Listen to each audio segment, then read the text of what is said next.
Para guru yang terhormat, selamat datang dalam video pengantar kami tentang konsep penelitian tindakan kelas atau PTK yang disiapkan khusus untuk diklat teknis bagi guru. Dalam video ini, kami akan memberikan pemahaman mendalam tentang apa itu PTK dan bagaimana mengaplikasikannya dalam pembelajaran di kelas kita.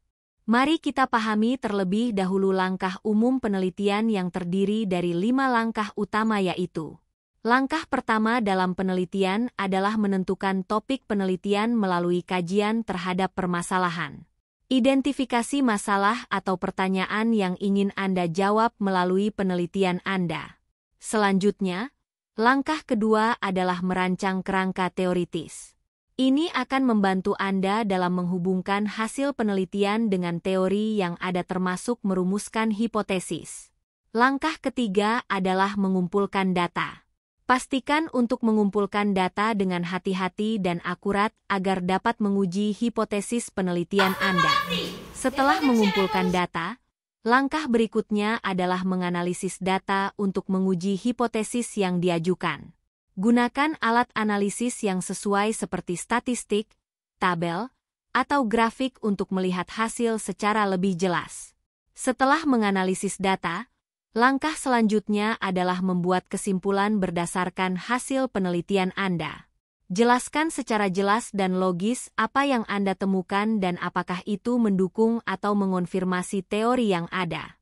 PTK adalah sebuah metode penelitian yang dilakukan oleh guru atau pengajar di dalam kelasnya sendiri untuk memperbaiki proses pembelajaran dan kemampuan siswa. Tujuan utama PTK adalah untuk meningkatkan praktik pengajaran dan hasil belajar dalam konteks kelas yang nyata.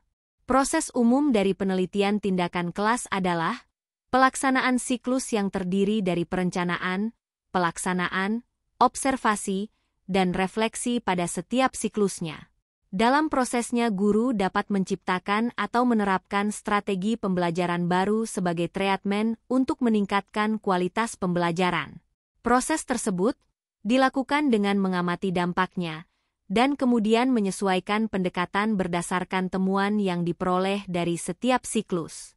Beberapa hal yang melatar belakangi penelitian tindakan kelas yang dilakukan oleh guru, dalam rangka untuk mengatasi masalah atau tantangan yang ada di dalam kelas, dengan tujuan meningkatkan pembelajaran dan hasil belajar siswa.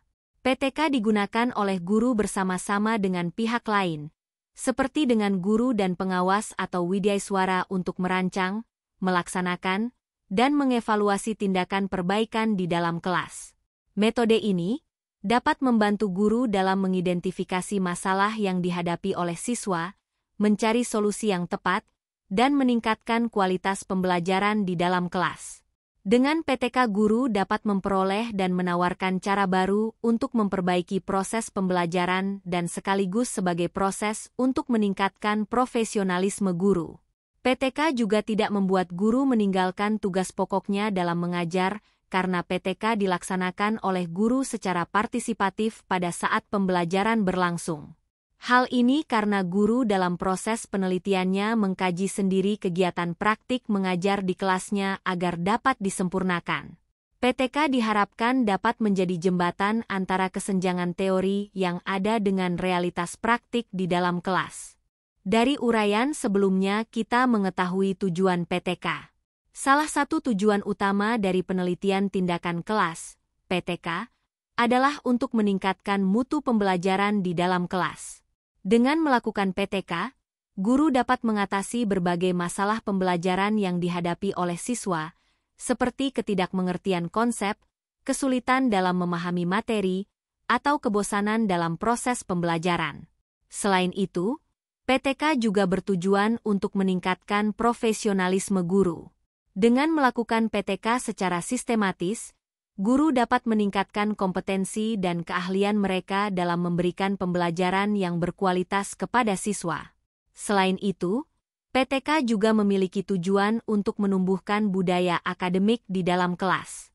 Dengan mengimplementasikan PTK, guru dapat menciptakan iklim kelas yang kondusif untuk pembelajaran, yang melibatkan semua siswa dalam proses belajar dan mendorong mereka untuk berpartisipasi secara aktif.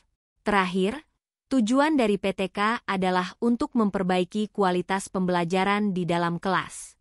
Dengan demikian, PTK dapat secara signifikan meningkatkan kualitas pembelajaran di dalam kelas. Selanjutnya, beberapa manfaat yaitu PTK membantu pendidik dalam membuat pembelajaran lebih menarik dengan mencoba metode dan strategi pembelajaran yang berbeda, sehingga dapat menemukan pendekatan yang paling efektif untuk membuat pembelajaran lebih menarik dan relevan bagi siswa. Manfaat kedua dari PTK adalah meningkatkan keterlibatan siswa dalam pembelajaran, menciptakan suasana belajar yang interaktif dan partisipatif, memungkinkan siswa untuk berpartisipasi aktif dalam proses pembelajaran. Selanjutnya, melalui PTK, guru dapat melibatkan tim atau kelompok dalam merumuskan dan merencanakan penelitian. Dengan melakukan PTK, guru dapat mengembangkan keterampilan dan pengetahuan yang diperlukan untuk meningkatkan kualitas pembelajaran. Manfaat terakhir dari PTK adalah menghasilkan rujukan baru bagi guru. Melalui PTK, guru dapat menciptakan pengetahuan baru tentang strategi dan praktik pembelajaran yang efektif. Prinsip-prinsip penelitian tindakan kelas, PTK, merupakan pedoman yang penting dalam pelaksanaan penelitian, agar hasil yang diperoleh dapat memberikan manfaat yang nyata bagi pembelajaran. Berikut adalah prinsip-prinsip PTK. 1. Guru tetap berfokus pada pembelajaran yang berlangsung sehari-hari sambil melakukan penelitian, sehingga tidak menghambat proses belajar siswa. 2. Dengan mengidentifikasi dan menyelesaikan masalah ini, penelitian tersebut diharapkan dapat memberikan solusi yang bermanfaat bagi proses pembelajaran. 3. PTK membutuhkan perencanaan yang matang dan metodologi yang cermat. Ini melibatkan pemilihan instrumen dan teknik penelitian yang relevan dengan masalah yang ingin dipecahkan, serta mengumpulkan dan menganalisis data dengan teliti. 4. Pemilihan topik penelitian yang benar-benar nyata. Hal ini berarti masalah yang diidentifikasi dalam penelitian harus terjadi secara aktual dan berdampak langsung pada kegiatan pembelajaran di kelas. 5. PTK menekankan bahwa penelitian harus dilakukan secara berulang, melalui siklus tindakan yang terdiri dari perencanaan, tindakan, observasi, dan refleksi, untuk terus meningkatkan pembelajaran. 6. Data dan informasi yang diperoleh harus diperlakukan dengan rahasia dan digunakan hanya untuk kepentingan penelitian, sambil memperhatikan hak privasi siswa dan staf terkait. 7. PTK akan lebih efektif apabila dilakukan dengan bekerja sama antara guru, widyaswara, dan pengawas. Melalui kolaborasi ini, berbagai perspektif dan saran dapat diintegrasikan dalam penelitian, menghasilkan solusi yang lebih baik. Ketujuh prinsip PTK yang telah disebutkan di atas merupakan panduan penting dalam melaksanakan penelitian di kelas. Dalam PTK, terdapat 5 langkah penting yang harus diikuti agar penelitian Anda menjadi lebih terarah dan efektif. 1. Identifikasikan masalah ini berdasarkan pengalaman pengajaran Anda yang bisa berdampak pada hasil belajar siswa. Pilihlah masalah yang jelas dan spesifik agar penelitian Anda lebih terarah. 2. Merumuskan tujuan yang spesifik, strategi pembelajaran yang akan digunakan, serta langkah-langkah yang harus diambil untuk melaksanakan tindakan tersebut. 3. Pelaksanaan tindakan sesuai dengan strategi yang telah ditetapkan, mengimplementasikan perubahan atau inovasi yang telah direncanakan, dan mengamati respons siswa terhadap tindakan Anda. 4. Observasi dapat dilakukan dengan menggunakan catatan lapangan, pengamatan langsung, wawancara, atau angket. 5. Refleksi terhadap hasil yang diperoleh dari pengumpulan data. Anda perlu menganalisis dan menginterpretasikan data yang telah diumpulkan, serta membandingkannya dengan tujuan yang telah ditetapkan sebelumnya.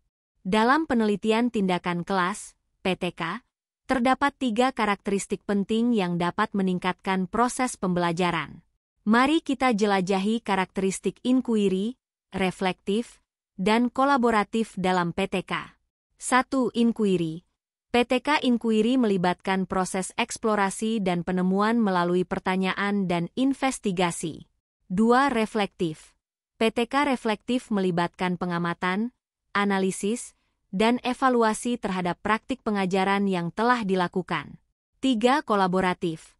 PTK kolaboratif melibatkan kerjasama antara guru, siswa, dan pemangku kepentingan lainnya dalam proses penelitian. Dalam proses penelitian, terdapat dua pendekatan yang berbeda, yaitu penelitian tindakan kelas, PTK, dan penelitian non-PTK. Mari kita lihat perbedaan antara keduanya. 1. PTK. PTK adalah pendekatan yang melibatkan guru dalam mengidentifikasi masalah pembelajaran di kelasnya dan merancang tindakan perbaikan. Guru secara sistematis melakukan penelitian dengan menggunakan metode ilmiah, melibatkan data kualitatif dan kuantitatif, serta merencanakan tindakan perbaikan berdasarkan hasil penelitian. PTK bertujuan untuk meningkatkan praktik pengajaran dan kualitas pembelajaran secara berkelanjutan. 2. Penelitian non-PTK. Penelitian non-PTK adalah jenis penelitian yang dilakukan oleh para peneliti atau akademisi di luar konteks kelas. Penelitian ini mungkin berkaitan dengan pengembangan kurikulum, efektivitas strategi pengajaran, atau tren dalam pendidikan. Penelitian non-PTK seringkali menggunakan data kuantitatif yang dikumpulkan dari populasi yang lebih besar dan dianalisis secara statistik. Hasil penelitian ini biasanya dijadikan acuan untuk membuat kebijakan pendidikan atau memberikan rekomendasi kepada praktisi pendidikan. Jadi, perbedaan utama antara PTK dan penelitian non-PTK terletak pada konteksnya. PTK dilakukan oleh guru dalam kelas untuk meningkatkan praktik pengajaran, sementara penelitian non-PTK dilakukan oleh peneliti di luar kelas untuk menginformasikan kebijakan dan praktik pendidikan secara keseluruhan. PTK adalah sebuah pendekatan yang melibatkan guru dalam mengidentifikasi masalah pembelajaran di kelas dan menyusun tindakan perbaikan berdasarkan metode ilmiah. PTK dilakukan secara sistematis dengan menggunakan data kualitatif dan kuantitatif untuk meningkatkan praktik pengajaran dan kualitas pembelajaran di kelas. Sementara itu, penelitian non-PTK atau penelitian formal dilakukan oleh peneliti di luar konteks kelas. Penelitian ini mungkin berkaitan dengan pengembangan kurikulum, efektivitas strategi pengajaran, atau tren dalam pendidikan. Penelitian non-PTK menggunakan data kuantitatif yang dikumpulkan dari populasi yang lebih besar dan dianalisis secara statistik. Hasil penelitian ini menginformasikan kebijakan dan praktik pendidikan secara keseluruhan.